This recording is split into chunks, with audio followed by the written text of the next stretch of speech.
So today, what we are going to start with is message mapping. Now, first of all, before I start with message mapping, does anyone has any idea what's the use of a message mapping, or what do you understand by the term message mapping?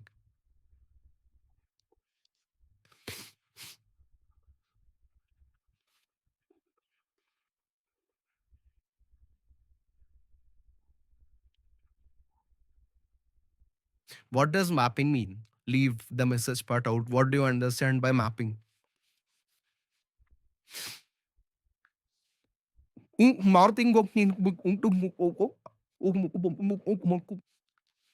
Sorry, is mapping the uh, between the two messages is nothing but the message happily. You are close. Yes, I mean quite close. So see, source and target are not always the same, right? Source has a different structure, as I've talked about so many times. A source can be an IDoc, it can be an XML, it can be a JSON, it it can have different fields altogether. And a target also has a completely different structure. So a message mapping is a palette that defines the relation between the source message and the target message. That if you want to translate the source message into a target message, how will you do it? Right? So all the logics, all the field definitions, everything is defined under message mapping. Clear? That's what a message mapping is, where you define the relation between the source message and a target message. Kalyan, if you have any questions or anything, I might not be able to see, let's say, the chat very frequently. But anyone else, Anish or Bhavya, you can let me know if you see anything on the chat popping up. Right. Now, message can be defined in two ways in SAP Integration Suite.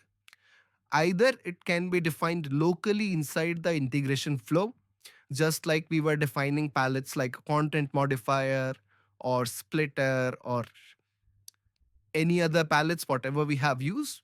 Or you can define message mapping as a separate artifact and then use it in your integration flow. Now, again, a question. Which do you think is a better option? And what's the advantage of the better option?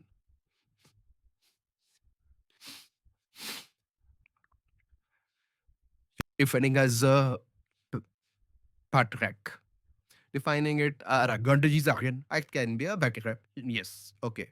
The reason? Again, reusability, right? So if you feel that a message mapping is being used again and again, but it's very rare for a message mapping to be reused.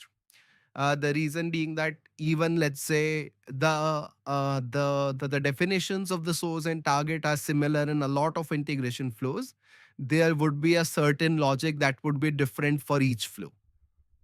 That's what's separating the two integration flows. Otherwise, the message mapping would be the same, right? So it's very rare, but the only reason that you can use a message mapping as a separate artifact is reusability. If you think that your message mapping can be reused, please define it as a separate artifact. Otherwise, I would suggest you define it locally, because then you will have a separate artifact created which won't be reused. You have to deploy it, you have to take extra care of it, you have to move it. Otherwise, if you define it locally, it will move along with your integration flow. You don't have to worry about it. But if you think that this can be reused, defining it as a separate artifact is beneficial. Clear? Now, I'll start with how to make it locally.